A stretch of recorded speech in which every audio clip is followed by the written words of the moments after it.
keeping with its goal of never ceasing to learn, the Vinod Gupta School of Management, IIT Kharagpur, is privileged to host the leaders of Stratemis HR Technologies, Mr. Siddharth Das, President and co-founder, and Mr. Shashi Kiran Podeti, Senior Manager Sales and Marketing. Stratemis HR Technologies concentrates on empowering HR with the amalgamation of technology and is committed to digitizing HR and transforming the vertical from a cost center to a profit center.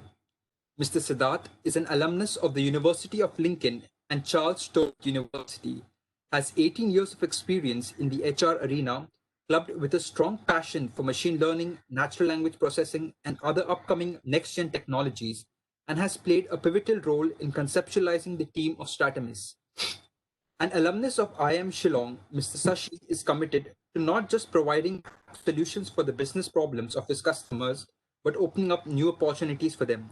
We are excited to learn your views on empowering HR with digitization. And without any further ado, I request our esteemed guest to kindly address the gathering. Over to you, sir. Sure. Thank you so much, Arun and the entire team. I think it's an extreme privilege for us to be associated with such a great team here, number one. And of course, we've also had the pleasure of hiring and working very closely with one of your colleagues, that's Saurabh. And I don't know if Saurabh is here today, but I'm sure he should be one of the member in the list here. What we're trying to do is that I'm sure you've had loads of sessions with a lot of Fortune 500 companies, or even as a matter of fact, even Fortune 100 or lesser than that, or as far as the stack is concerned. We are a startup, especially on the HR side, and bringing in a very strong use case technology, specifically on artificial intelligence. And I think what we will try to kind of showcase to you is a real use case. You can Google anything on this earth right now and find out digitalization in HR, or introduction of AI in HR. But how do you actually use this entire concept in the real business sense? Number one. Secondly, how do you market these products? That's second. Third is, how do you create a value chain? When you're looking at a marketing pure concept of ATL, BTL, and a TTL concept, which segment kind of works very well with us. And last but not the least is that what is kind of a value proposition that we bring into the market when we meet the customer. And I think you will be able to relate to your academic subjects, both on statistics sites, on data inference, and most importantly is that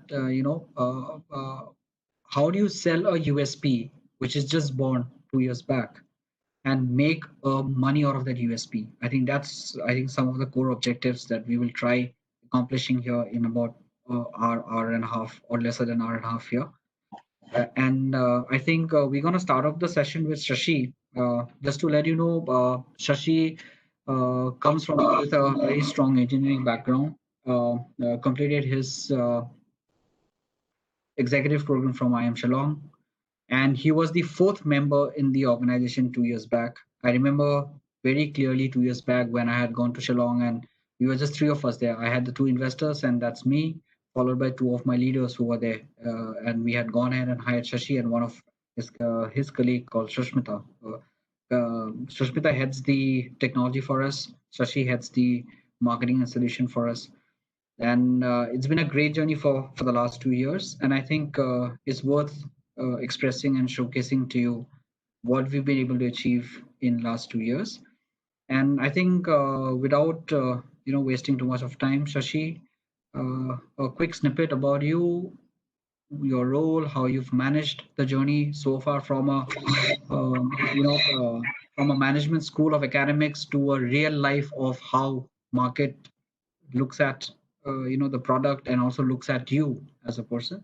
And then probably we can get into functionality of how do we convert the whole concept of AI into a real use case. I think that's what we would like to showcase to him. So over to you, Shashi. Thank you, Siddharth. Thank you for being so kind and giving an introduction. Right. So without wasting a lot of time, I'll just go ahead and share my screen. Are we supposed to switch on our videos? Aaron, if you could let us know. Yeah, so whatever you would prefer, if you'd like to have. No, that's okay. That's okay. You're gonna look. You can look our ugly faces because it's it's work from home. We'd love to see you also. Yeah. All right. I think Shashi. Then I think we should turn on the video. Sure, no problem. No. All right. In fact, I haven't seen you, Shashi, for a very long time. Yes, Siddharth, and you're in for a surprise. Yeah.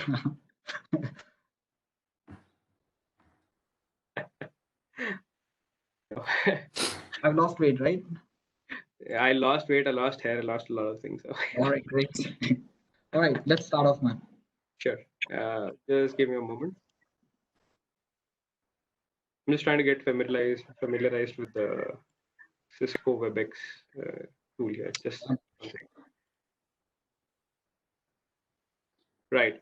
So let me just address the elephant in the room. So I know you're looking at a guy who looks a little different from whom you've seen on the poster. So I'd like to put your doubts to rest and tell you that this is the same guy, right? So yeah. So yes, 2 years ago, I was on the other side of this presentation.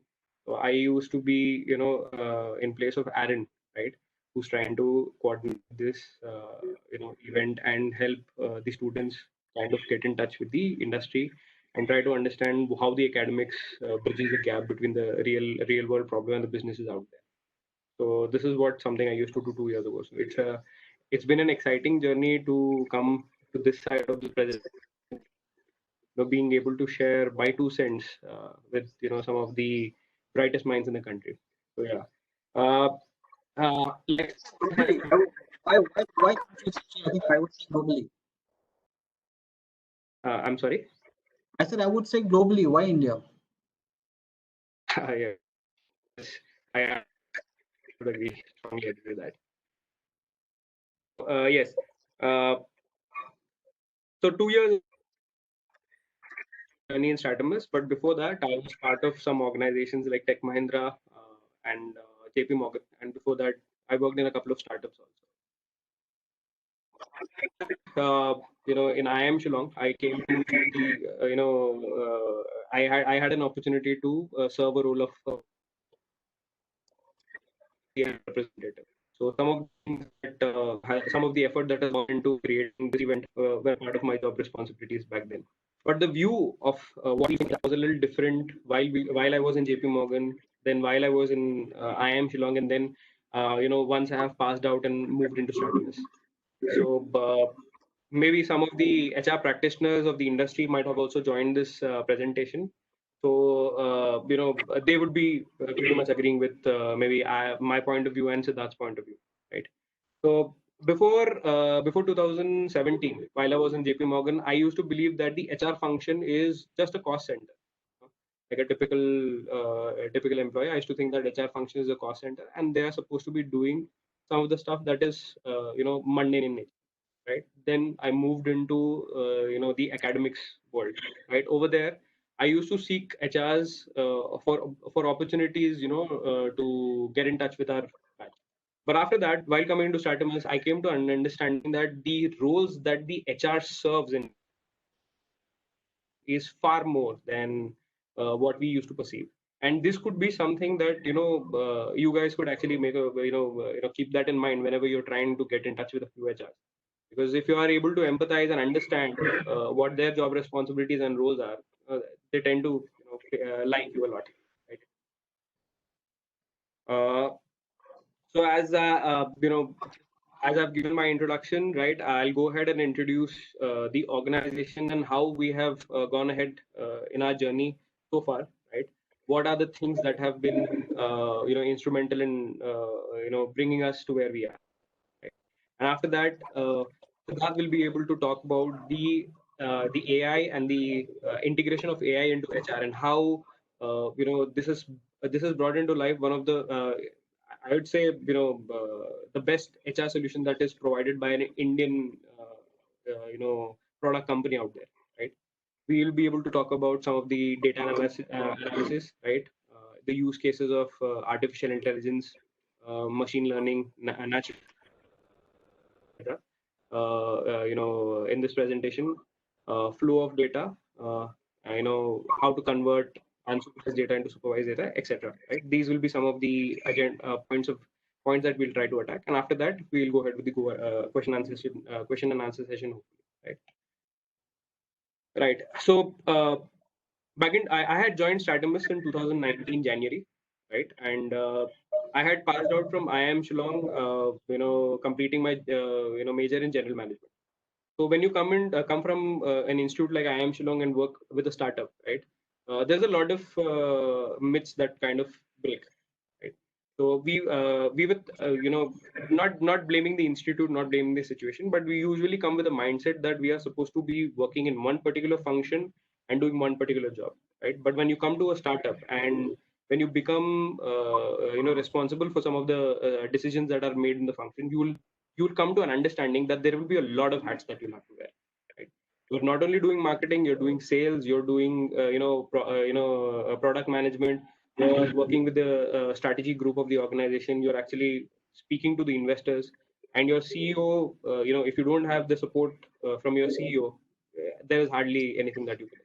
And that is why I like to thank Siddharth for being a great mentor to me, right? And the other people, Sushmita Sarkar, Pratyush Chatterjee, and Abhishek Verma. So when I started off my journey in Stratemis in 2019, I came to an understanding that the HR market is a $1 billion market in India. Right? This has come from a fact that we are a growing population and we are one of the leading targets for the biggest brands in the world going forward. Right? Because we have something that no other country has. We have human resource. The number of people that are there in this country is a lot, and if we are able to work with this population, we'll do great wonders in the world. So this gives us a market opportunity, and we try to understand how does this fit our solution. So we came to know that the automation preference always goes to finance and sales first, because for obvious reasons. They are the backbones of the organization, and then it is the HR function that goes to the to the automation, right? We came to an understanding that yes, there are some of the queries, some queries that are being raised in the market for a sustainable solution that they are looking for, that many of the organizations are looking for, right? And because of cloud computing and artificial intelligence, as a big umbrella concept, being a being widespread in today's day and age, right? All the organizations are looking for a scalable and agile, configurable, etc. kind of a solution, right? They want to have a low capex, because if tomorrow they want to have an exit from this, they want to exit this, deal, and they just want to walk out from, the solution, they should have that flexibility to do so, right? This was not the case, about 4 to 5 years ago, right? So to that, what our answer to these questions from the market was that we will have a SaaS-based HRMS application, right, which will be mostly on a plug-and-play module, right? We have something which an organization can simply plug into the system, just feed their data, in a flat 4 weeks time, they will complete end-to-end working, HRMS system available, HRMS, HRIS system, whichever you choose to call it, available for them, right? We should be able to provide an integratable solution, right? We should be secure and dependable. So these were some of the intelligence that we had been able to gather from the market, and thought, if we are able to provide this to the market, it will be at the path of success, and this is what we had aimed for. So to this, we are proud to say that we are the only SaaS-based HRMS platform providing a complete employee lifecycle management. That is, from hire to retire, right? We will be able to cover every step of the way that the employee requires an HR's interference within the organization, right? So we also provide 12 core modules and 12 micro modules, which helps the HR function of any organization, automate things, right, and make their life a little bit easier. Apart from that, we also work with the employees, the HRs, the operational managers, so that they don't feel the tasks that they need to do to help the HRs more tedious, right? So this is what was the aim for us. So some of the customer problems. So see, what I'm trying to tell you over here through this presentation is that from a product's perspective, right? You will have a product, but that product should be fitting what the customer asks, what the market asks. Otherwise, either you're very ahead of time or you're way backward, and you will definitely fail in this market. So we have to understand. We have to time ourselves right. We have to understand what the market is asking for and exactly give that solution at the right time, so that we are one of the leaders and we don't have to fight for our survival. So some of the some of the clients we had from healthcare, from hospitality, from universities, etc., from large IT companies to manufacturing companies, right? So we have covered a large array of industries from different corners of this country. Compliances are different, but one thing we came to understand, we could usually bracket them in some of the common problems that they had, right? They were not able, some of the problems were something like the talent existing partner unable to address HRMS compliance, because there are some laws which are applicable to employees working maybe in Shimla and Uttarakhand, that might not be relevant to people who are working in Delhi or in Hyderabad for that matter, right? So compliances vary from the state to state. The laws varies from the state to state. The salary structures vary from state to state, and the vendors were not capable to do that, right? So we had come up with a model which helped the customer with these issues, right? Every customer wants to have a single solution, a single vendor, a single point of contact for all their problems. If this in a perfect world, they could just simply work with one vendor for all functions and get their job done. But because that is not how we function, so at least we can handle the HR problems, is what we thought. And we thought, yes, let's bring all the HR problems under one umbrella and serve this, right? They needed some compliances. There were some issues with the gig workforce.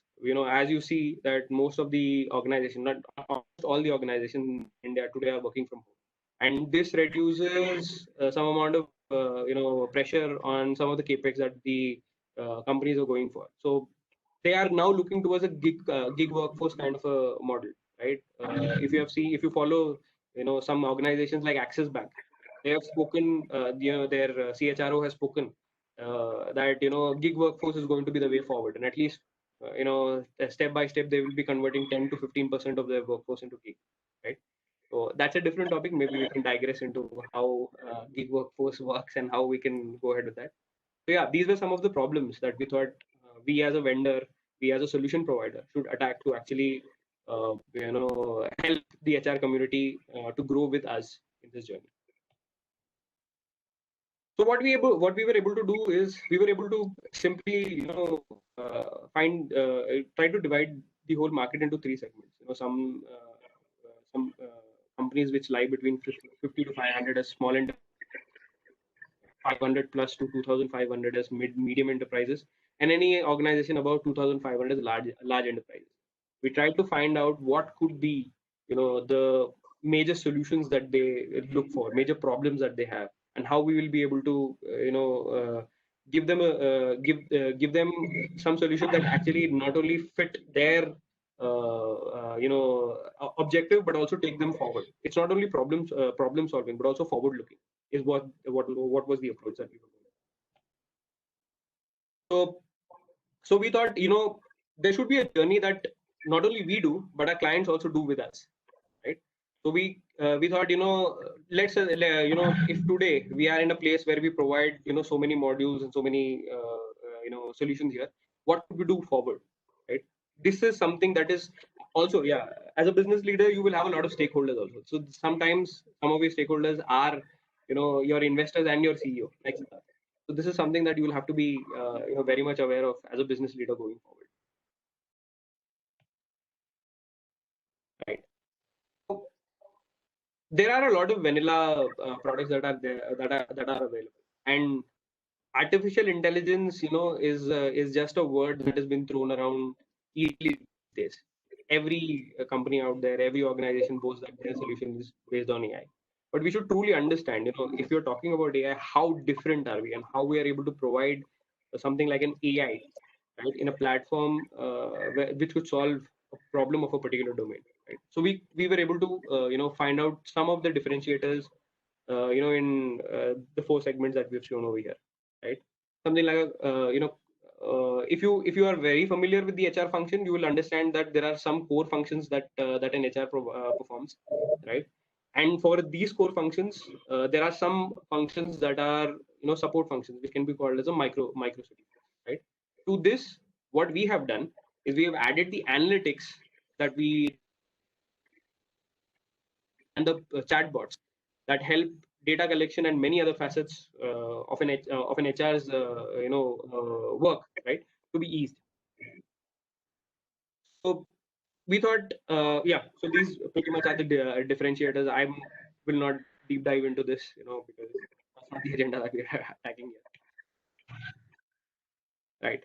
So the journey and the differentiation and what we are is what I had to work with Siddharth and my team closely and understand, and we have to have this promise and commitment that we need to give to our customers. That's it, so that they have some amount of belief in us, right? So our promise to our customers and to everybody who's involved with us, not only our customers but even our vendors, right? Our vendors, our our investors, right, is that we will provide the best-in-class AI-driven HRMS modules, no matter what, right? We will strive to be the business leaders. We will strive to be the industry leaders, and we will do that no matter whatever the costs, right? We believe in pace, passion, and transformation. We are a startup, and we definitely know that there will be a lot of failures that we'll be facing, right? But whatever we do it fast, we do it with passion, so that tomorrow if there is a failure, we will be able to come out of it with the transformations as early as possible. And the faster you fail and the faster you learn is the faster you succeed. So this is the mantra that we follow, right?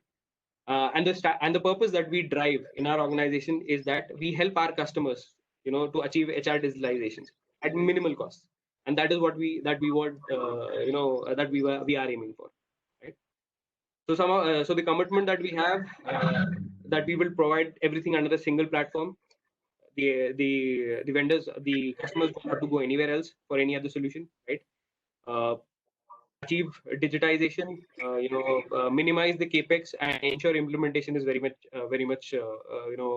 smooth, right?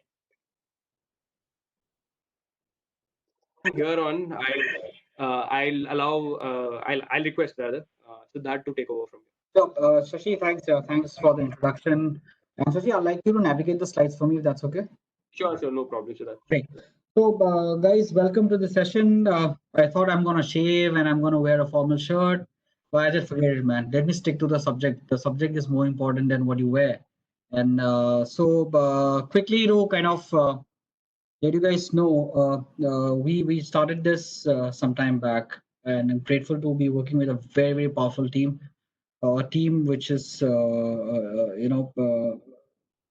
I would say solutions needs to be agile, but I have a very agile team, and I think that's what the success is all about. When we create a team here, we have to ensure that two very important things: that they understand the problem well, and then they are ready to solve the problem. Right? These are the two very strong appetite you need to have. So quickly to start with the story, if you're Shashi, can you just go to the next slide? Sure. Yeah. So let me just. What are some of the questions that typically HR function, or as a matter of fact, a stakeholder would have in his or her mind, right? And this can be any problem, right? So here, since we are a part of the HR function, so I'm going to restrict myself to HR, and then we will also try to see how we've been able to solve this problem by the pure usage of AI. And when I say AI, as Shashi has already mentioned, AI is a very abused word right now globally, right? So understanding AI and breaking AI into small little parts is something that we're gonna kind of we'll try showcasing to you. How do you use the components of AI in the real test case. So for example, will my candidate join, right? Now, will my candidate join is now completely the HR team is dependent on the candidate to join, and we have to wait. And then suddenly we realize the person disappears in the 11th hour, right? Why? Because the person has got another offer maybe, or something else has come up. The second question could be, I thought my JD was correct, my job description was correct, but there seems to be a problem with the real world or the real work against a JD that was been built up, right? Very typical problem, right? Everyone, all of us, we come across this problem, and I'm sure most of you have worked before coming and getting in academics back again. You would also ask this question to your peers, yeah, how come this guy got selected? He doesn't know anything, So these are questions which are typically there with everyone, all of us, right? Do I have a heat check method to understand an employee in his joining probability or attrition probability? Very difficult. Yeah, could be another problem. Are my employees engaged? Right? Yeah, they have a happy smile, but will my data prove that? Right? Don't know. How can I increase my training participation? Right? Now, for example, if I consider this workshop into a training, are you being pushed into this workshop, or do you actually have the will of coming and joining and listening to this workshop? There are two very important things here. For completing the training hours, you might just go ahead and attend a training, but has the organization been able to build that culture of training participation, where you actually seeing a data that shows that the trending in terms of the participation and also in terms of the ROI of the training has been captured or not, right? Do I know my capacity numbers beforehand? Very, very difficult. And everyone struggles on this. Everyone struggles. Doesn't matter. You might have the best of AI machines with you. If you would have known your capacity beforehand, trust me, your optimization costs, CapEx, EBITDA would have all been under control, right? And last but not the least is that very, very important question. And I'm sure probably this would have come into in your life as well. Can I wear the hat of a CXO? Can I wear the hat of my prof? Can I wear the hat of the leader who's running the business? Can I wear the hat of a dean who's running a whole full-fledged institute? These are questions that is typically would come. So when you are trying to wear somebody's hat, right? It is easy to wear the hat, but very, very difficult to put the feather on the hat, right? And let me just kind of quickly come to you on mistakes that I've made in my life, right? And relate back how did I, go about it. So last, I would like to conclude on this slide, three very important questions, right? Do I have the right data flow, okay, to prove my point? Uh, do I have a predictive performance modeling that I'm currently following? And will I be able to go out and do an effective modeling to predict trends? Three very important pieces, which probably will answer some of the questions that are there, right? But nevertheless, let's go to the next slide and then quickly walk you through. Yeah. So, as I said, there are a lot of learnings I had, and then a lot of frustrations also I had, right, as an HR. So every time I would walk into a CFO room, the first question that would come into my head is that, should I have mastered statistics rather than being in HR? A question that always comes out when I actually walk out of the meeting room, right? Isn't the subject of HR very different rather than the numbers and digits, right? This is the second question. And third is that, why can't my management distinguish between administration and the subject of HR? Right? Three important vital questions every time you get pushed when you walk into a CEO's room or CFO's room or anybody, as a matter of fact, in the organization. And HR typically becomes the punching bag, right? But I was very clear in my head, right? HR is beyond statistics. HR will rule statistics, not statistics can't rule HR, because the two subjects are very different. Now comes the interesting part. How do you imply statistics in HR, right? And the next slide basically talks about it, and I was very, very sure of the next slide, which says that I will only trust God and data and no one else, right? The day I trust God and I trust data, I think my battle is won. And that's where we get killed every time. Now, why do we get killed? Let me also tell you. Why? Okay, let me not use the word why we. Let me say why I used to get killed, right? And let me put myself in the forefront there. We used to make those fancy looking graphs, right? Beautifully placed numbers, right? And you would have all the pie charts and the bar charts and trying to show something, and so many charts that everybody gets confused, right? Now, each chart is not talking to each other.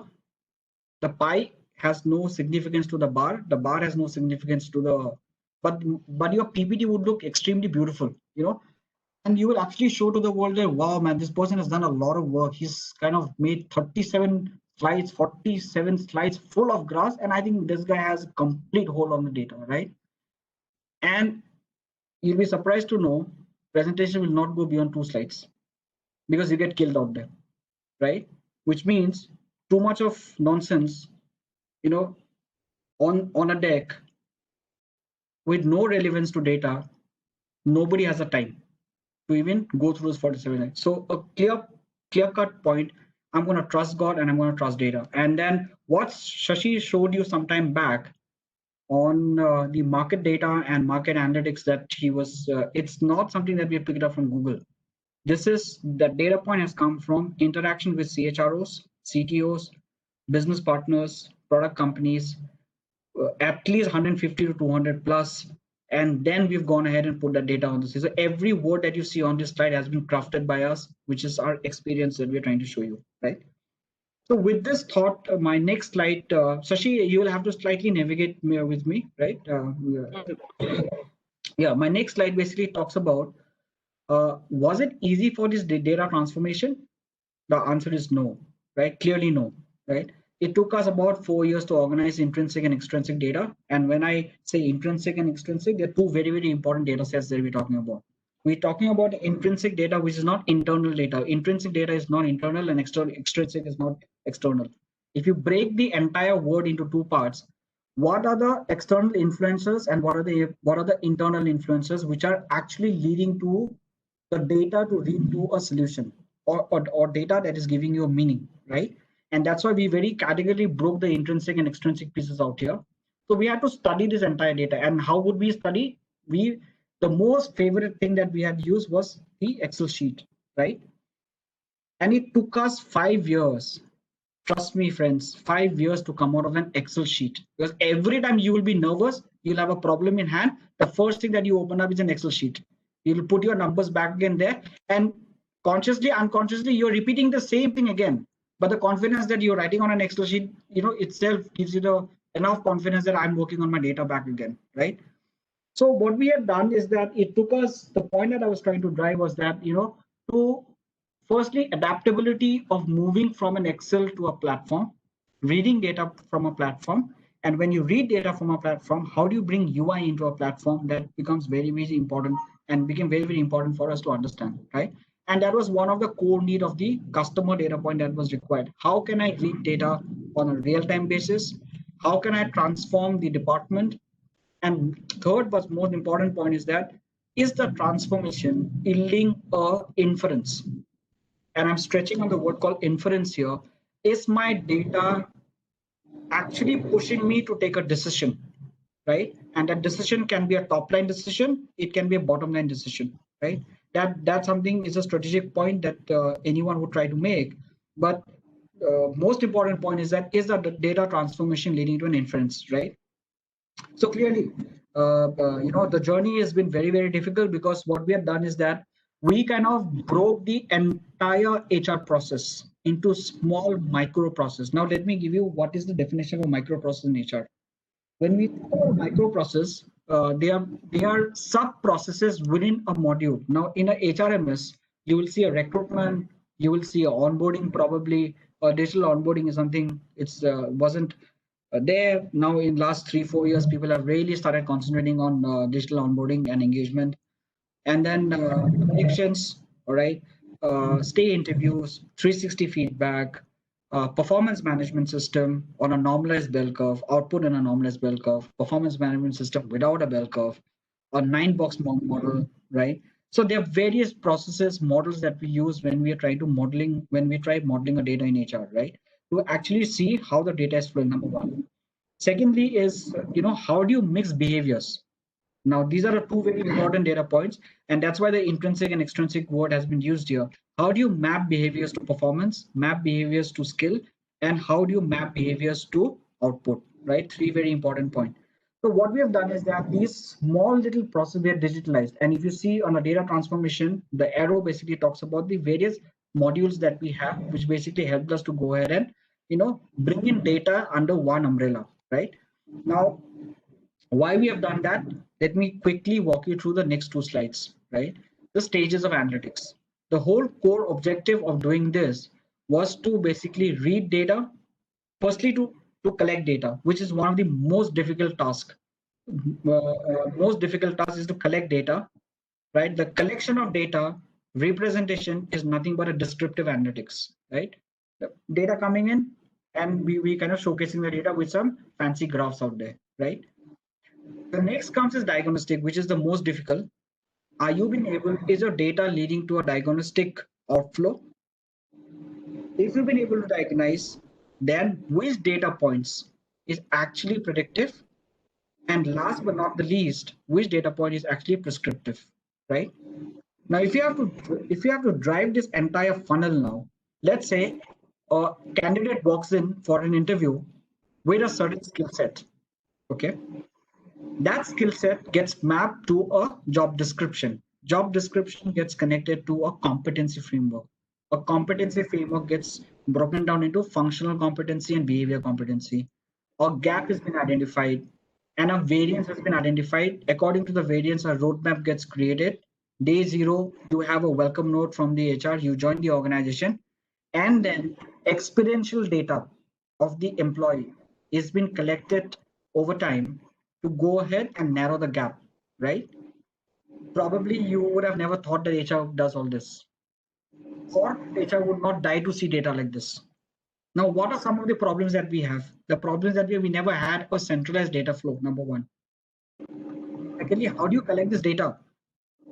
You can spend heavy money on IBM Watson, you can spend heavy money on one of the Power BI tools, but the result of that power tool is basis the use case data that needs availability. You need to have data which is slightly supervised. I'm not saying it's 100% supervised, but slightly supervised to understand and to read the data. And last but not the least is that once it has been supervised, how will you use the data and what is the impact that you see? So these are clearly the stages of analytics that we had used, right?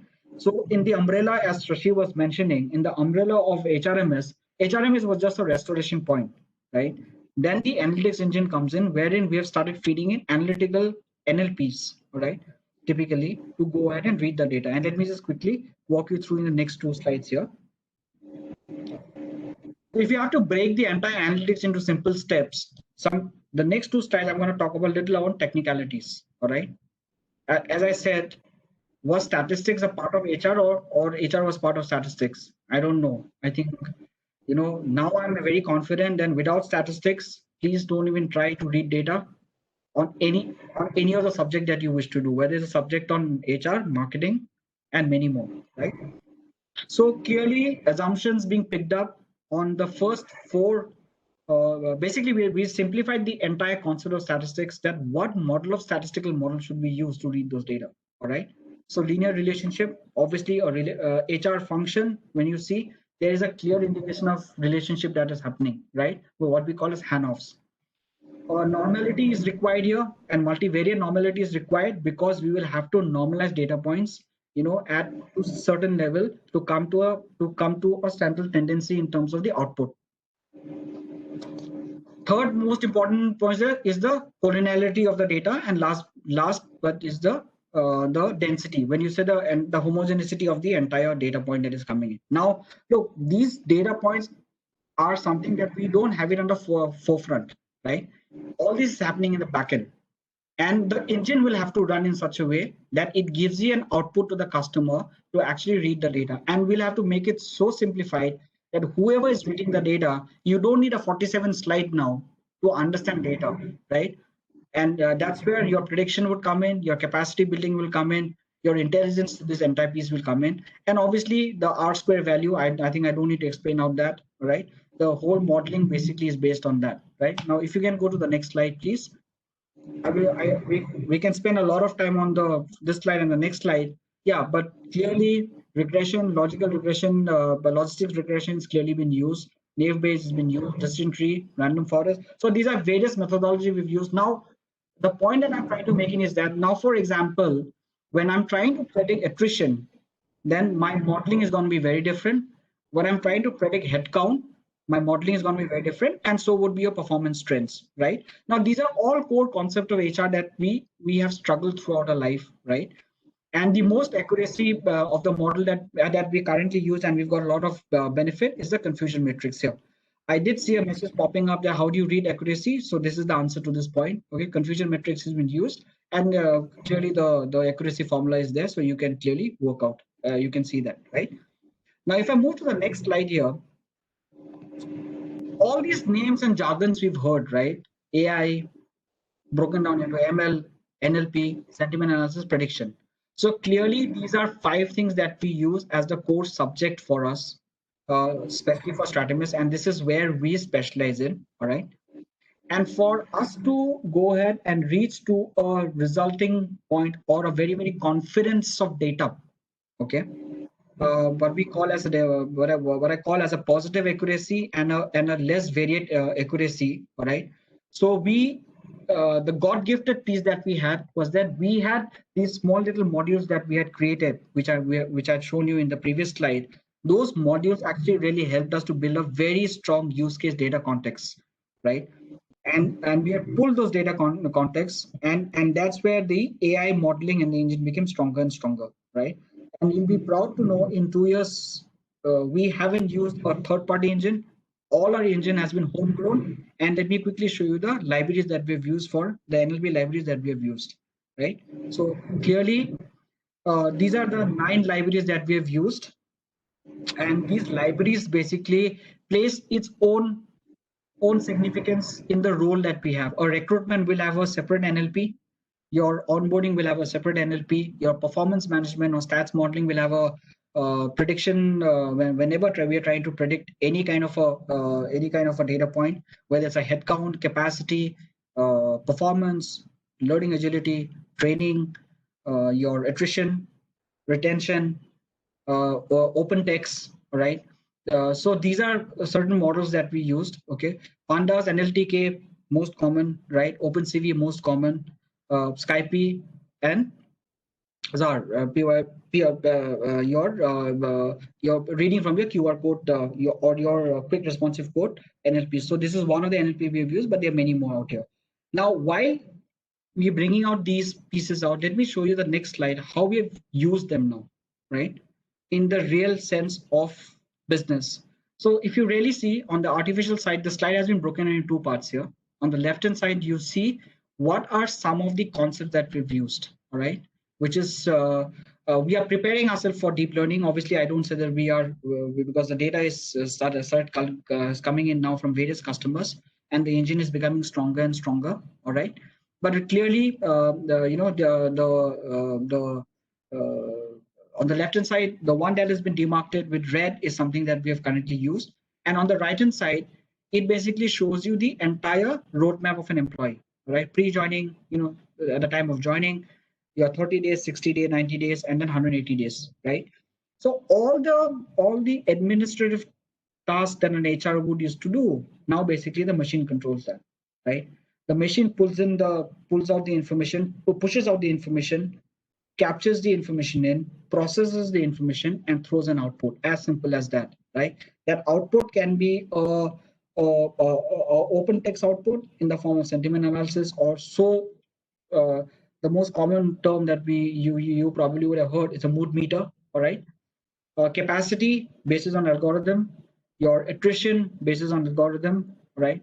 Your performance basis on algorithm. Interestingly, attendance, the habitual latecomers, right? How can you predict habitual latecomers? Prediction plus utilization.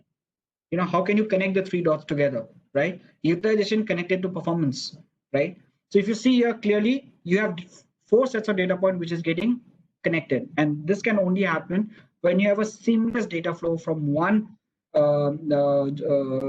milestone of an employee to the other milestone, and then we go ahead and produce the data and produce the output of that entire data, right? Now, let us quickly look into the real context now. Now that I've spoken about the entire usage, let us look into the real context right now in step number 1 and step number 2. In step number 1, if you can just go to the next slide, Shashi. Yeah, so how AI, and when I say AI, specifically ML here, all right, is actually helping you to create the entire environment of recruiting, okay? The system is throwing a capacity. The system is going ahead and doing an automated indenting. The system is reading and creating the JD for that indent, and that indenting is happening through a position. Position is getting mapped to a department, department to a job, job to a skill, skill to a skill broken down into functional and behavior. That's how the JD basically is getting created for that particular position. And then the JD is getting pushed to the panel, right? And all the CVs that are coming in, the system has started reading the contextual view of the CV vis-a-vis the contextual view of the JD, and gives you the top 10 CVs of that particular position. So this is how we use AI, especially machine learning, NLP, and NLP on the recruiting side. Now let's go to the next slide. Yeah, the next slide, I know it's a slightly hazy at this point of time. So this is the entire life cycle now. Now, with the similar concept that we have used out there, the same concept has been pushed into the life cycle of an employee. And then if you see, Would you like me to zoom in here somewhere? sorry, Would you want me to zoom in here somewhere?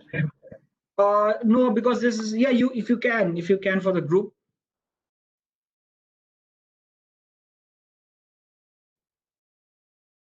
Yeah. So thanks, Rishi. Yeah. So if you really see here, these are the entire flow map of an employee data flow, right? From day 1 to day 180 and goes beyond 180. So clearly you see we've kind of broken the flow where a bot will come in place, where analytics is going to come in place, where a platform-based ERP is going to play a role, and last but not the least is how the analytics engine is going to read data from all the sources, right? So this is how the entire flow we have designed. And believe me, these are a couple of things that we had designed before we had even formed the company, right? So interestingly, this has come through an experiential learning, feedback from customers, keeping our ears wide open, and then obviously taking the challenge. And then, the development team is completely geared up to bring the product to the as is state, and then we are delivering the product, right? With the entire force being put together, which is data, analytics, statistics, HR, UI, platform, testing, and finally hosting, with this entire force put together, we are averaging about 1 client acquisition. Shashi, that's the number we have per month now, right? Yes, that is correct. Yeah. Client acquisition on an Yeah. So, and where, typically in the Indian scenario or in the market, decision making is very, very long, and that's how the pipeline is getting created. That's how the your pipeline funnel has got created. And very interestingly, Shashi, and I would specifically like to take the name of Saurabh here. Saurabh, Shashi, and Mr. Ahmed, three of them have been able to create a digital value chain for us. And must say so, and Shashi, you might like to second this. Saurabh, I think, has been a part of the strategic mission with us rather than an intern who's been working with Stratemis, right, Shashi? Yes, yes. Right. The inputs that we've received from Saurabh have been very valuable, and actually has helped us, gain some perspective in terms of how things can be done better for us. Absolutely. So, which also brings into the point is that how do you read your employees who's coming in, right? If you want to wear that fancy hat of I've passed out from one of the B schools and I'm going to not listen to anyone, then I don't think so. This would have been possible, right? If the CEO wears the hat and says I'm the CEO and you are an intern, it'll never gonna help. But if you pull those people and come to a whiteboard, work together, forget designations that you're in, you know, not really worrying whether you're wearing a formal shirt or you're wearing a t-shirt, but you're using your mind to go ahead and produce the data point. I think that's where been the success point for us, a very, very volatile agile team to go ahead and think through problem areas and problem statements, right? So now, having said that, quickly let me show you some real use case data. Okay, how do we have use the data in the next couple of slides here, right? So I think Shashi, we can jump into the next slide.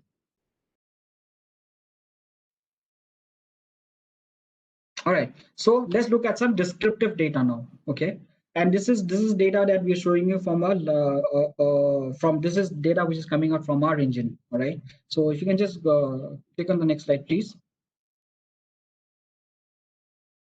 So fairly simple data point, recruiting applicant data point.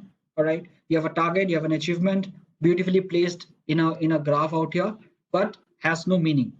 A pure descriptive gives you a little bit of meaning because you see a trend out there on the left hand side, right?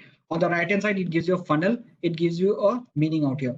Now let me show you how this data that you're seeing out here will actually bring value to the strategic board, and you will not be scared entering into a CFO's room, right? And that happened through the NLP libraries. And let's go to the next slide now. The same data point that you're seeing here got represented in a way where you're predicting the employee, the candidate, whether he'll join or not, right? Now let me throw this with a small example. Let's say the business team has given you that you need to hire 30 people, right?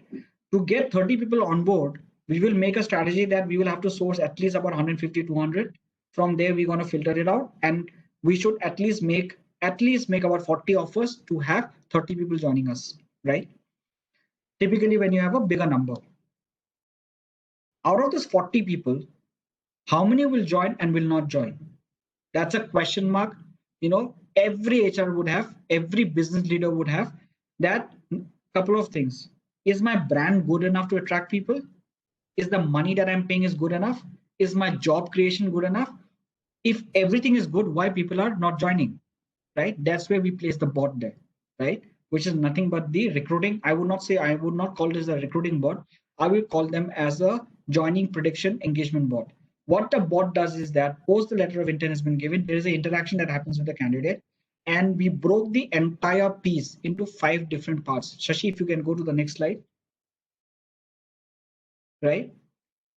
So next slide, basically, if you see here, there are 5 engagement models we created here: engagement 1, 2, 3, and 5, and we broke it down into weightage. Out of those, the first 3 we had given a very high weighted. Anything slip out on that might lead for this person not to join, right? And now imagine you walking into a CFO's room. You have this data point with you. I'm foreseeing that out of 30 people, I will have 20 I have joining. I think I need to recapacitate for another 10, 20 people, or I need to go ahead and increase my engagement with the 10 people who probably have not anticipated or participated with the bot, right? Fantastic data point. Now you've saved time. You're not spending your time on the rest of the 20 people. Now you're only focusing on the pure 10 people where you think they might drop out, right? Clearly the system has shown you 80-20 out there. Could be the problem areas. What could be the problem? And then you break the 80-20 into individual now, and you get this data point. Now if you see the same set of data point that we showed you in the previous slide vis-a-vis out here, right? It's the same set of data point. Only thing what we've done is that we've converted an operational data point into a strategic data point now. And to convert this strategic data point, what we had used NLP, we had used polarity, we had used communication, open and closed, and then we've gone ahead and put an algorithm in the backend that's going to predict that whether the person is joined or not, right? Now this is how a transformation happens for me. This is what I call a transformation, right? The biggest line that I will not be scared to throw my data, because my confidence on my data is very high, because it has shown me accuracy. Now for any data to be accurate, we need to create a prototype. I think everybody knows that, right? And the number of testing that you're going to do on that prototype. Take out a sample of that entire piece, put that sample data into standard deviation, look at your mean from on the left-hand side and right-hand side, see the skewness out there, run the regression, come to R value, and then finally reach to a conclusion, right? That's how the entire processing happens on the algorithm that we use in the backend, right? Now, if you really see, my concept and my love for my subject of HR remains the same. I have not allowed statistics to go ahead and rule my decision, but I have used statistics to rule my empathetic decision of HR and convert that into a business case, right? Now, this business case got formulated into a business plan or a business product, and the business product became a solution to a problem that we were trying to solve in the market, right? And the problem that we are trying to solve in the market was right people for the right job, for the right brand equity, to the right joining. Problem statement: joining ratio is at 70-30, bringing the ratio from 70-30 to 80-20 in phase 1, 90-10 in phase 2, and then 95-2 in the stage 4. Fantastic data point for you to go out and create a business case for you, right? And that's the business case will allow you to go out and represent in front of your any of the stakeholder and you're looking at the data, right? So this is one use case data of actual AI usage into the HR side. Now let's go to the next set of data. Okay, so clearly what I had mentioned, we've broken down into various weightages here. You see in point number 1 and point number 2, you have maximum weightages. Point number 3 is at 20, and the other weightages are at 10 and 10 each, right? So this is how basically the entire weightages got broken. Now, if you have to productize this to the market, right, you'll also have to ensure that it has to be configurable, because every company will have a different offer to joining ratio, right? And we'll have to make it configurable that read the data of the past, that which are some of the points that has affected an employee not to join. Bring that data into your algorithm and then put the weightages. If you happen to put a standard weightage of 30-30 in one company and try it in another company, it will fail.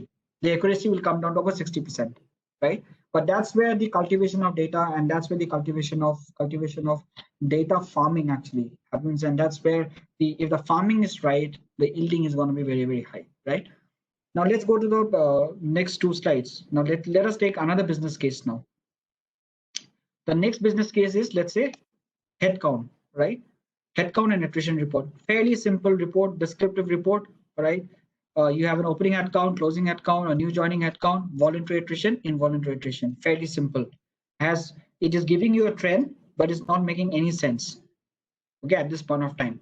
The next question that CXO would ask: now that you've showed me the data, what's next, right? It does not have inference. It does not have a subject line in between or at the top or the bottom.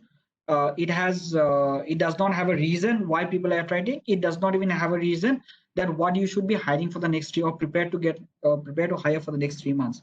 Now, moment we put this data into the engine, let me show you a different way of representing it now, right? There. Now we are bringing in prediction here. And Shashi, can you just point out the prediction piece here on the right-hand side? Yeah, so if you see September onwards, right, is the area which... I'm just trying to zoom in here. Okay. Yeah, so if you see here on the right-hand side, or the right-hand side, the next 3 data points are your prediction now, right? It will show you an opening headcount and it'll read a closing headcount, right? Fantastic data point to look at it, right? It gives you a figure now to arrange your budgets. It gives you a figure to have a second set of discussion that, oh, I have a closing at around 6634. I have a new business coming in, right? I think we'll have to add capacity. So a lot of strategic decisions can happen out here. Now imagine for an HR department to go in and throw this data point and challenge data points that what is right, wrong, okay? On the headcount, on the attrition, on your recruiting. Fantastic data point to look at it, right? Very simple processes with the right intent of showing the right data and making sure that the right content is there for the intent to be right, right? It's a wonderful piece actually I've learned from one of my mentor. If the content is not there, the intent, even if you have the great intent, right, the inference is going to be horrible. And that's the point that I want to prove. Now let me show you another use case, an interesting use case now on attrition, right? There can be many reasons of attrition, and then what we've done is that we've kind of broke attrition into various parameters, right? Attributes, I would say. We've created a legend as a 1-3-5, right? Which is typically a simple Likert scale. But the way we've made the Likert scale was to give a objectivity basis on the subjectivity that we get, which is the text that you see there, right? Now Just give me a moment. I'll just stop sharing and reshare again so that it's a little bit better to view. 1 second. Sure.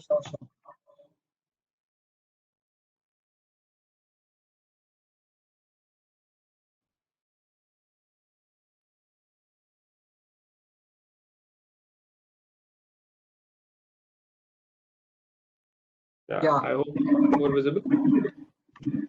Yeah. If you see here, we broke the entire attributes into small little parameters, right? Which could be performance, leave, external interview. Now, external interview. How will you know that somebody is gone for an external interview? Very difficult to find that out, right? Yeah, that's the beauty of AI. Behavior motivation, fairly simple data point capture, but can you actually capture behavior and motivation of displayed behavior and motivation? AI plays a role there. Personal effectiveness, the supervisor is good enough to give you that data. Career growth, AI can play a very important role, supervisor can play a very important role. Skill set, now skill set gets reflected to the JD and the gap that we created at the time of hiring, right? Now, if you really see all these data points down on the left hand side, we've kind of broken down into legends. And then, Shashi, we can take to the next slide, please. What we call as influencers there, and these are your contributors. All right, we broke the entire concept of attrition into influencers and contributors. All right, and then we broke that what could be some of the macro reasons and what could be some of the micro reasons. So what we had realized, there are 32 data points to look at it for somebody to leave an organization on a daily basis. Right, there can be 32 points. At least that's what our algorithm says. There can be even more. Now, when you break the entire 32 problem, now we have to place this 32 across industry. In a manufacturing, the 32 will become 10. In a BPO, the 32 will become 52. In a technology, the 32 will become 20. So we have to make the product extremely configurable, number one. And we also have to make the algorithm very, very agile, right? And to achieve all this, we realize the best platform to work for and the best programming language to work for is definitely Python, and I'm sure you'll agree with me, right? And we have to use the database of Mongo here, because that gives you a wide variety of data. One is interlinking and also reading data from various sources, because when you are trying to get reasons like a family problem or a salary or a medical problem, you need data coming from other sources, and that's how the agility piece comes into the product, right? Now if you go to the next slide now. Yeah, so clearly the entire Jing Bang that we showed you, we broke it down into 3 very important parts. Now you can consider this as a mood meter. You can consider this as a capacity planning risk mitigation number. You can look at this as a forecast for your hiring. You can read this data also to look at it that will you really need to skill up people. You can read this data that do we need to do something in business so that will help us to go ahead and make people stay. All right, should we improve training? Should we improve supervisors relationship? Should we improve engagement? Should we look at performance criteria in a very different way? Should we convert from a goal to a KRA, from KRA to a KPI, from a KPI to a scorecard? Should we change the weightages? Many strategic decision points can come out here, right? Should we connect the entire data point to a comp ratio and then see how are we placed in terms of a percentile against the competition that is paying salaries, and these are strategic decisions. It is no more an administrative report now anymore, right?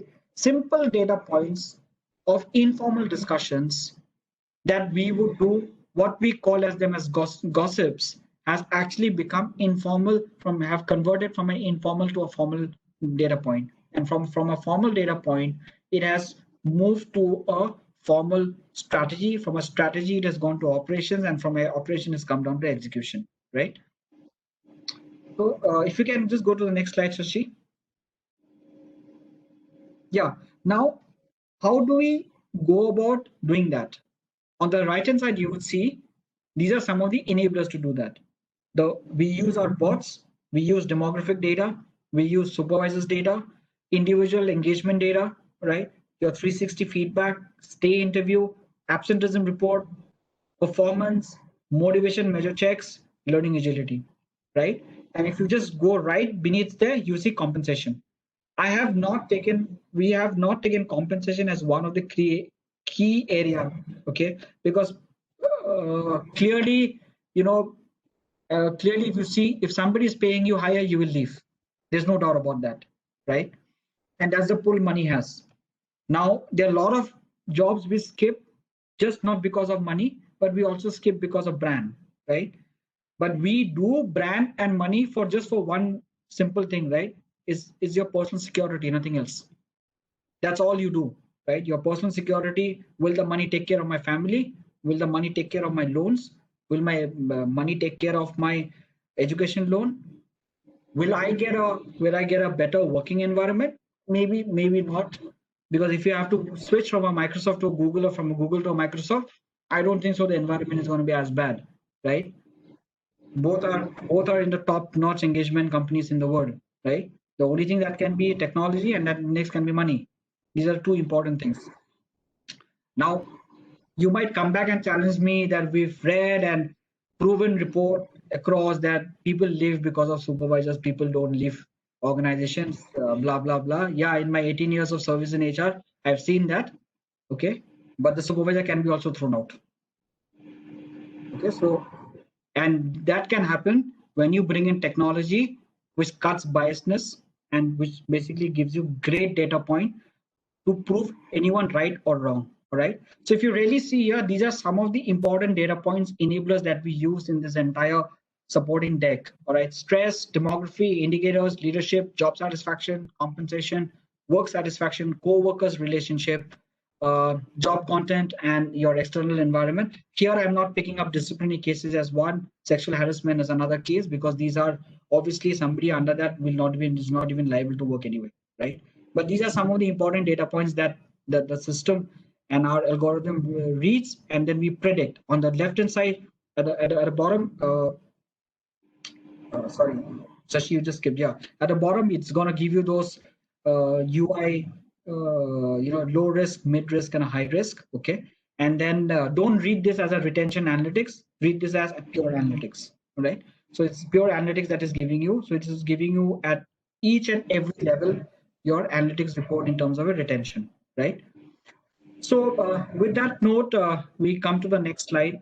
I know I've exceeded my time by about 4 minutes, but quickly, I will not take more than a minute now.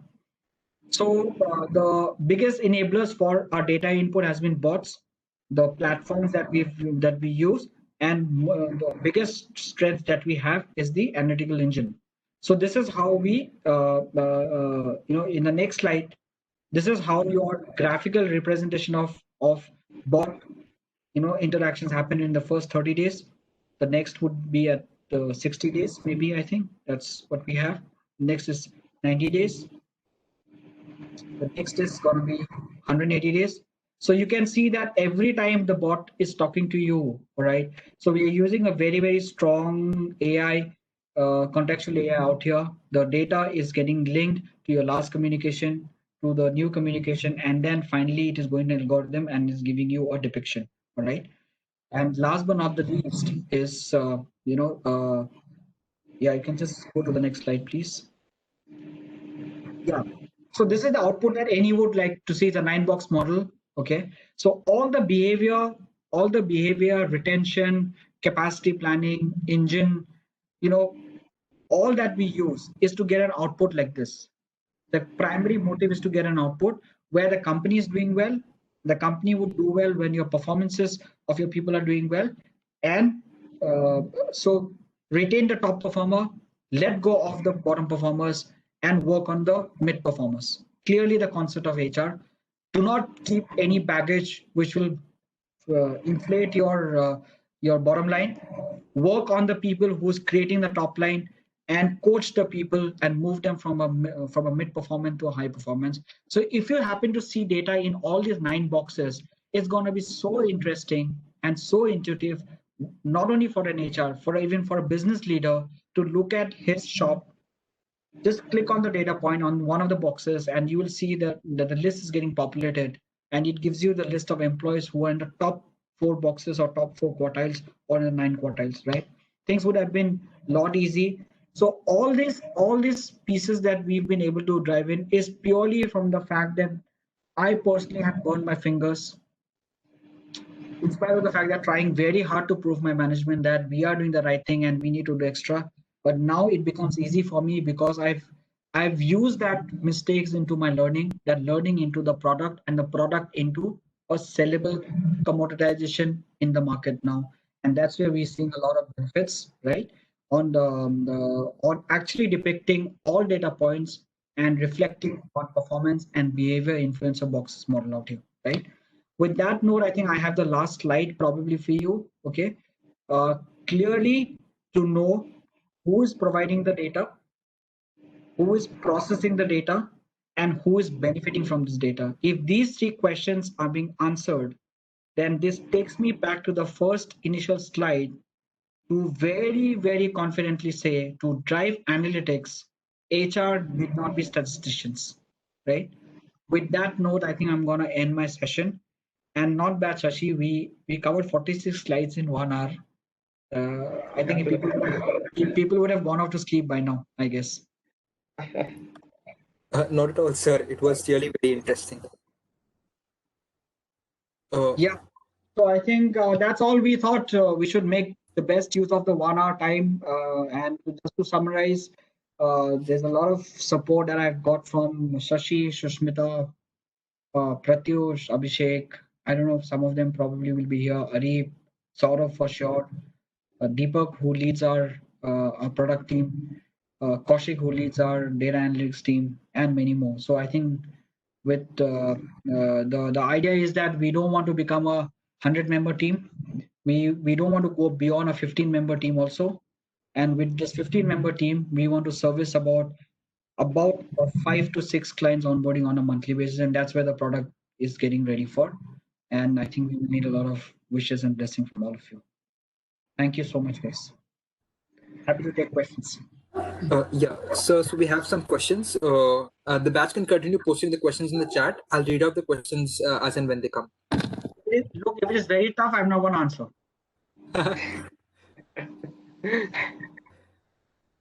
Yeah, so our first question is, what approach would be followed to improve existing models in terms of accuracy, and what percentage of confidence would we like to follow in an industry structure? Very difficult question, but a very interesting question. Look, now let me break this entire piece into 2 industry and try giving you that answer. In a banking industry, right, or in a fintech industry, the accuracy of a financial transaction, let's say, and let me take an example of a fraud management here. Okay. Now, and I'm sure Shashi will be able to relate to this point that I'm saying. The accuracy for any good businessman to run a fintech organization, they would love to be at a 99% accuracy on fraud management, right? Because any fraud that is happening on the transaction portal will basically lead to a huge damage out there, all right? Having said that, now let's look at a very subjective organization like an HR. A good accuracy, what we take as a good accuracy is step 1 is to be about at 75, bring it up to about 85, and take it to about 90. If you can get a behavior and performance prediction of accuracy of a 90% of an employee, I think half the battle is won, right? So these are 2 very different industry. Okay, now let me bring in a manufacturing industry now.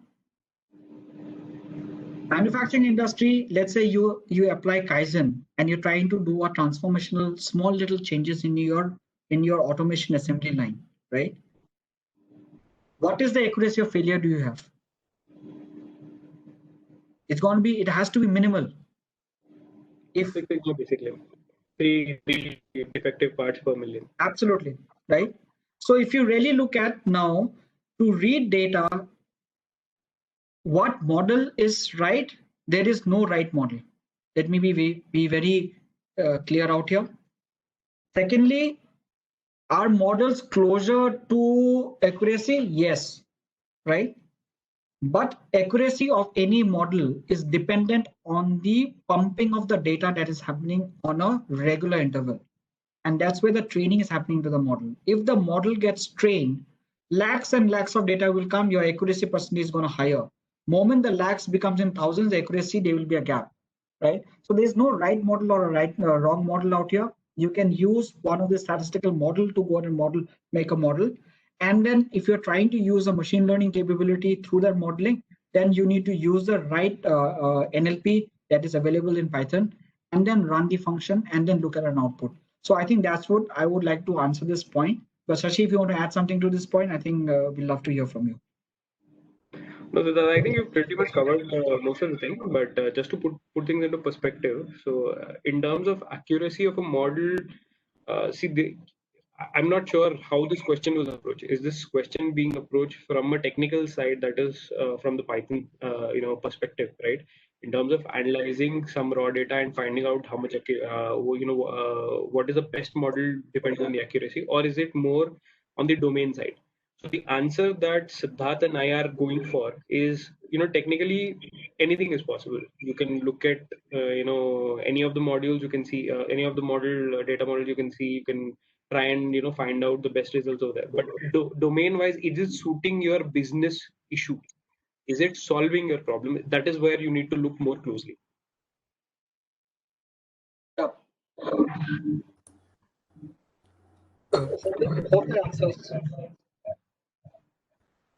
Yeah. Thank you, sir, for that answer. You can, if you can give the name also, so that we can address the person by the name, it'll be good. Yeah. So this question was from Supriyo. Supriyo. Thanks, Supriyo. Supriyo, are you? Did you get an answer?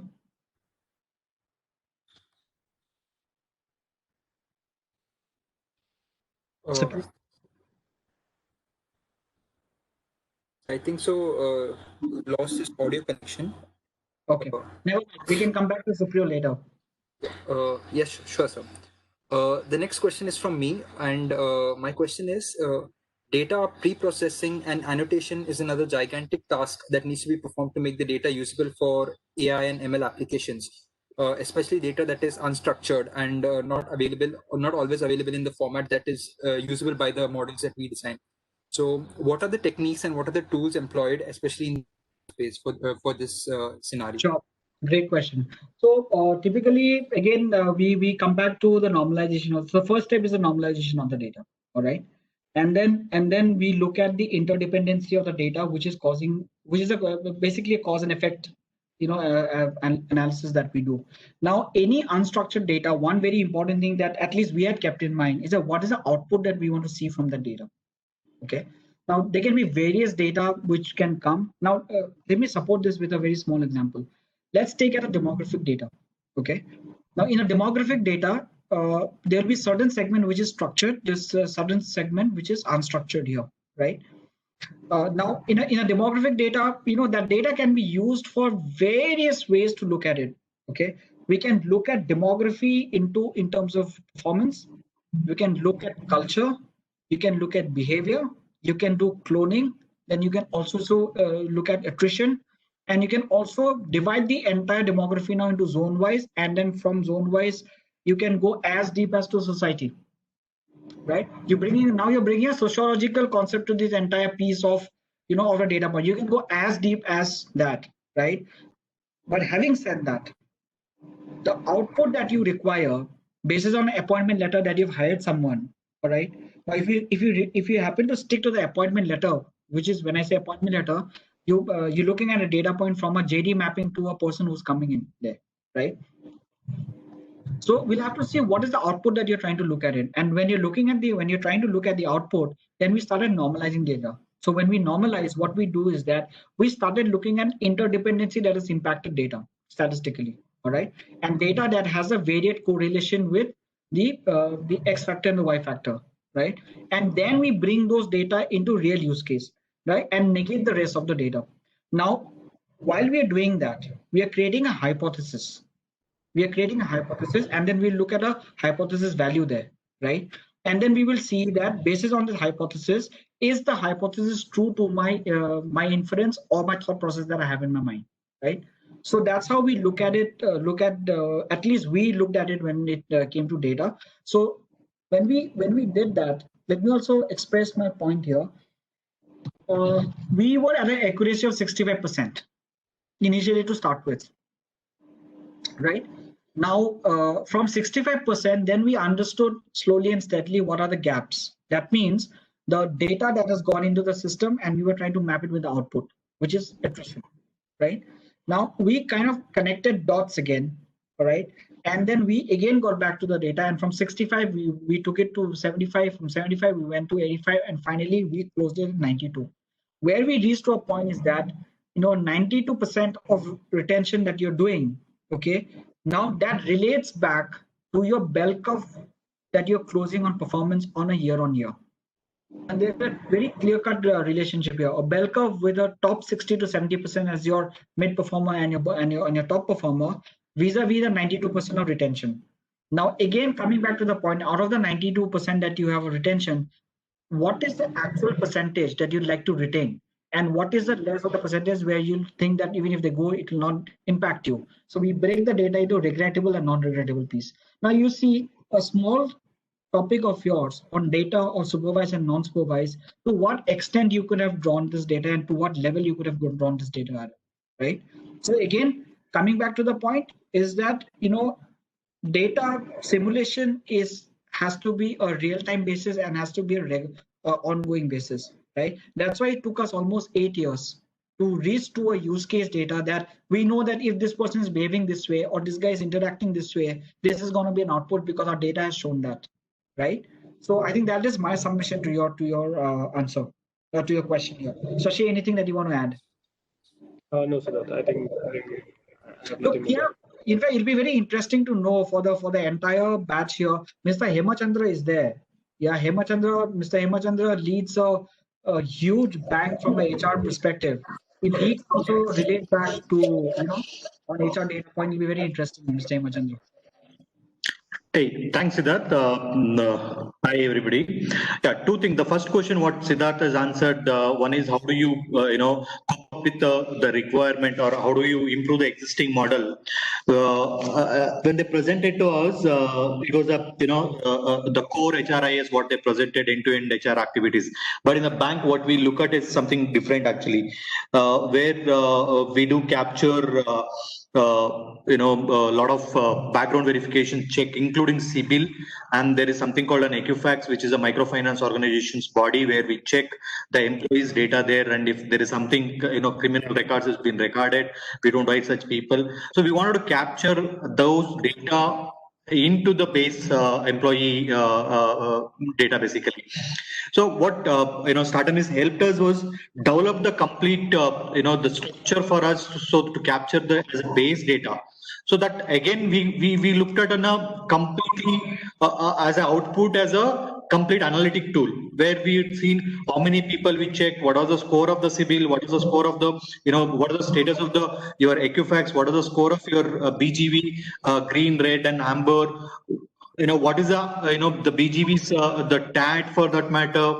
In case of a CBIL, where is the score and what was the status of the score. In case of somebody is falling under the red and amber, what action need to be done. So the action needs to be like it has to be trigger an email to the respective functional head and then business head. So they used to action upon for approval or whatsoever reason. In case of a red, where employee has to raise a resignation the moment you get on a red, the same day, and that is as a policy. So that is the kind of the product twist which Stratemis has done it for that matter.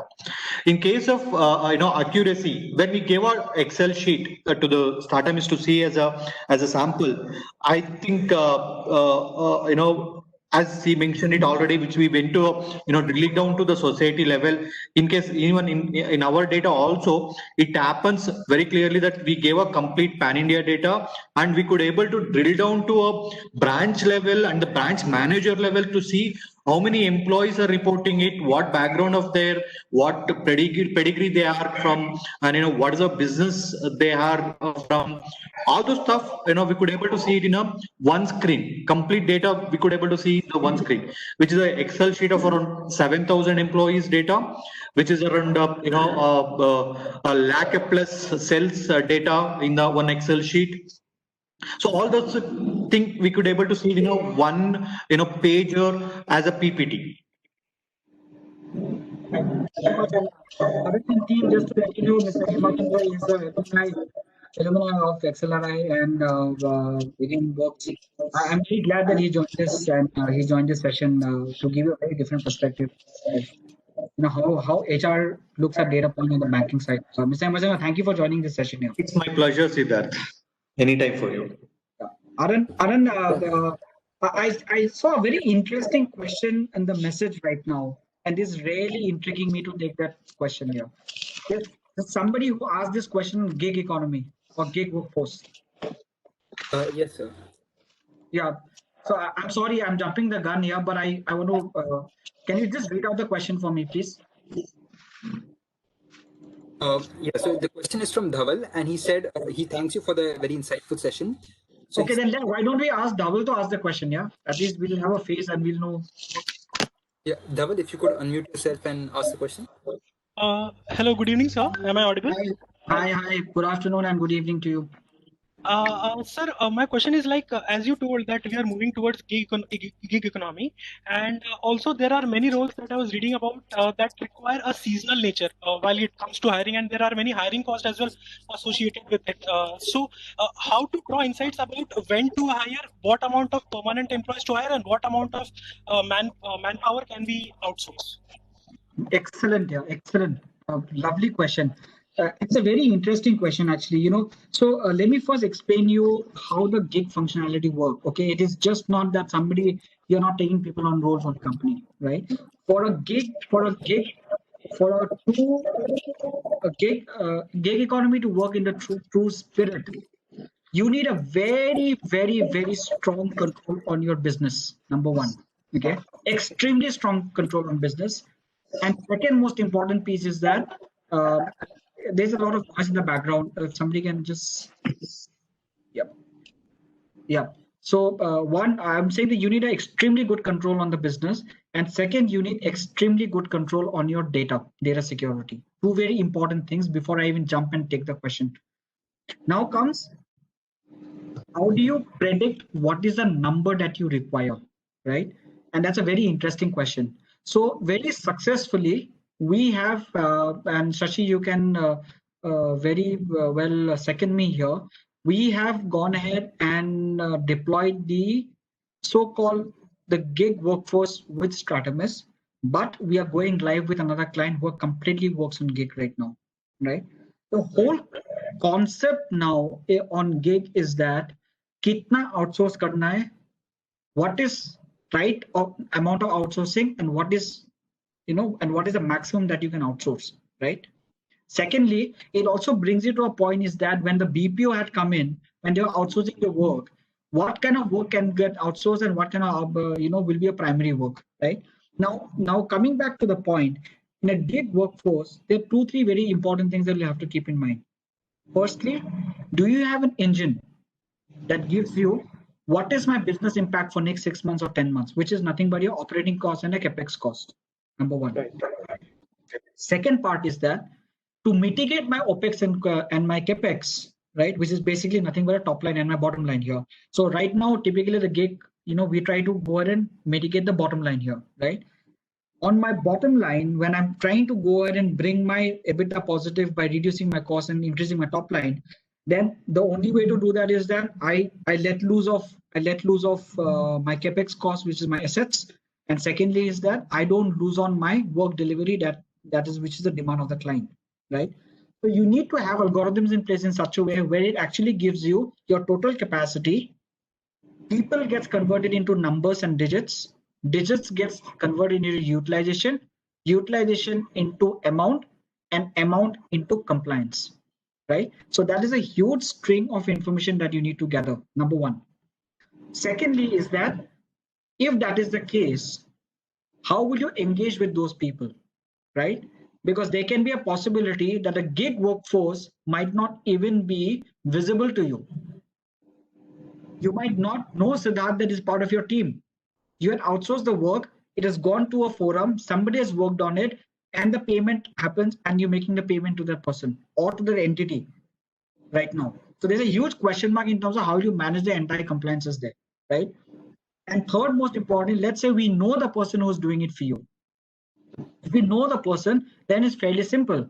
How will you engage with this person? How will you ensure that the person does not gives you that number of hours that has been signed off with the SLA vis-a-vis the person is getting the right payment and not someone else is taking the payment on his or her behalf, right? And most important point, and the very critical point that I'm trying to make is that the state laws of minimum wages will have to play a very important role, which is nothing but now you have a sophisticated view of daily wages that you used to pay to skilled laborers vis-a-vis the electronic transfer that's happening on that amount. So you can't pay somebody lesser than that, right?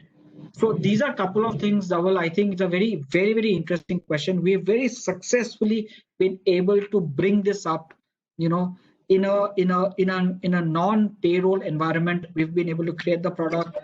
Things go well. We are going live with this client. It's a consulting company. We're going live on the 1st of September. So we have to change the entire architecture of how the data will work. And probably I will not be surprised to say in this forum that probably we will be one of the first few companies, product companies that has a gig workforce enable algorithm written into a system. So we can deliver both now. We can hire you as on roll where our other systems are taking care of it. And we can also hire you as a gig workforce now and then bring you into a project management tool, allocate the project, break the entire OKR concept. I don't know if you understand the OKR is your operational key responsibility, break your KPIs and give a rate to those KPI accomplishments, right? And from that rate, basis on what you would submit as a project back to the organization, the system is going to go ahead and throw the amount there. Also, right, just to add, okay. Yeah, last point, Shashi, last point, because I want to. I just want to add one thing in this. Sorry to disturb you. Yeah. What Siddharth was trying to tell you about the minimum wages, right? I think this is the only application I've seen in my entire career where I can just give up minimum wages as per the state, as per the zone, because minimum wages been declared by the state wise, and even in the within the state they have a zone wise, zone 1, zone 2, zone 3, which is a head, district your metro cities, district headquarter and the taluk headquarter, which is the second district basically. So based on that, the minimum wage has been declared, and I just need to change it in a one cell. All that data will applicable automatically to the wherever the employee is applicable or wherever the employees are based out. Whatever that, the base data of the employee master defined, based on that, the whole, minimum wage is going to be applicable for a complete employee bandwidth. So I don't need to go import an Excel sheet for all the employees who are applicable for a minimum wages or a state wise or the district wise or the zone wise. I just need to change the, Tamil Nadu, what is the minimum wages, and in Tamil Nadu, what are how many zones they have defined as per the shops and establishment. If I covered under the shops and establishment, then if I just go there, Tamil Nadu, and change the zone 1 pay, your minimum wages been increased from 10,000 to 12,000. I just correction as 12,000. Then it applies to all the people who are there applicable under the minimum wages in the Tamil Nadu people. So that's how it is defined. So yes, Shashi. Right, Siddharth. Siddharth and Yamachandra sir, very important touch. I just wanted to give a perspective to this gig economy from somebody who's not exactly a practitioner of HR, right? So to give an answer to Dhaval's question, right? How much of your workforce needs to go in your gig economy? So there might be a strategy class that you might have attended, a corporate strategy or any other subset of strategy class that you might have attended. they probably would come across a concept that there are some core functions that you perform, right? Those core functions you need to keep close to your chest, and those are the functions that will be on your payroll. And the ones that are supporting these core functions, those are the indispensable supporters of the core function. And those would probably be, this is just my personal view, but those would probably be, the functions that are going to work in gig economies for organizations going forward in the future. So, for example, our organization is a product company which is providing a product for the HR fraternity, right? So our subject matter knowledge is based on the concepts of HR, right? Our technology is the backbone of a company, so this is what we will keep close to us, right? But let's say tomorrow something like a market support function to the to the backbone of the organization. So now something like a marketing function becomes dispensable, and this can be worked into a gig economy, right? Something like a website development can be part of the gig, right? Something like a other support functions can be part of this gig economy. So I hope you get a little bit of an understanding to the point that I have also given.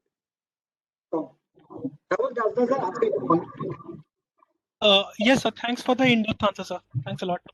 Okay. Thank you, sir, for the answer. The next question is from Kaushik, and he says, recruitment is a repetitive business function.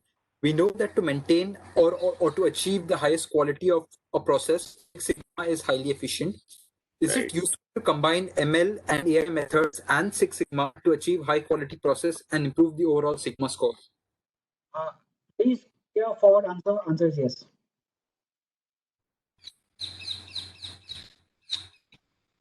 The answer is yes. Everyone is trying to do that, okay, but difficult to achieve. If you talk about a Six Sigma concept within recruitment, that means you're saying you are allowed to have only 3 bad employees per million employees that are part of your organization. So yeah, it is definitely it's a dream. I just want to add one thing from the industry perspective, because we deal with different people, behavior, attitude, expectation, different mindset altogether, right? So if you're really working on that, you want to keep the quality. You need to keep the word of human from out of this, so where you don't have an options to meet the candidate face to face, then you do everything through the MI or ML or an AI. Probably then yes, 100% quality can be done. But post that, don't ask me what is the person is going to do it and what is the manager tell the person. It's a very interesting. It's a very interesting. Yeah, but if I have to break this now, what he's just said, Shashi and Nimachandra, and for the entire group here, and ladies present, of course. So if I have to break this entire thing, what Kaushik had just asked, can we bring in some Six Sigma processes in the recruitment process? If not all, the answer is definitely yes. Yes. Definitely yes. Right? But will it cover the entire gamut of recruitment? The answer is no.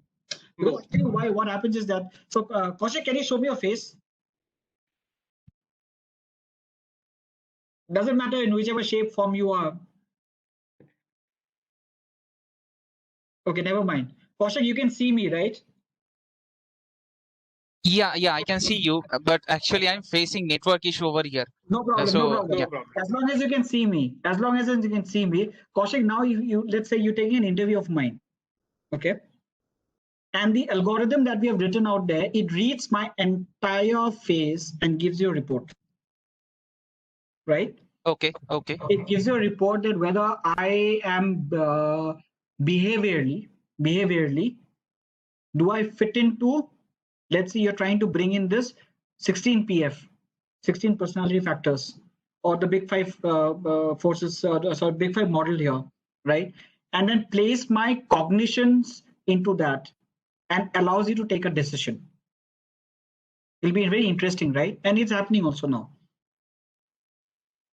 Now, for you to go ahead and prove the point that the system is right and I rejected this person, you will have to clone my behavior of making a mistake of hiring me and then seeing me on the floor. And you'll have to clone me then.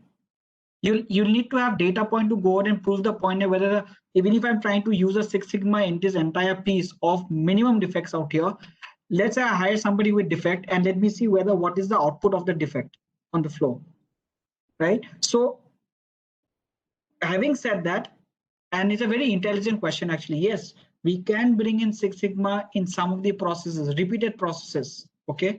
For example, the right CV coming in against the JD. Yes, you can do it. Okay. The Six Sigma process is where it is stat based. The approval has to come in 48 hours. Yes, there you cannot have, or it should get escalated if your requisition is not getting approved because it has a business impact. If you don't have the people on time, you will not be able to go ahead and do it. So there you can bring in the Six Sigma processes out there. But to say that can we bring in recruitment per se where you have behavioral nodes and your functional nodes and your technical nodes getting combined into a Six Sigma kind of a grid, very difficult. But yeah, nothing is impossible. Okay, thank you. Yeah, thank you, sir, for that answer. We have the last question from Aparna, and she asks that how can inherent bias be handled in AI and ML models? What's the name? Aparna. Aparna. So Aparna, that's why AI model is to cut biasness, right?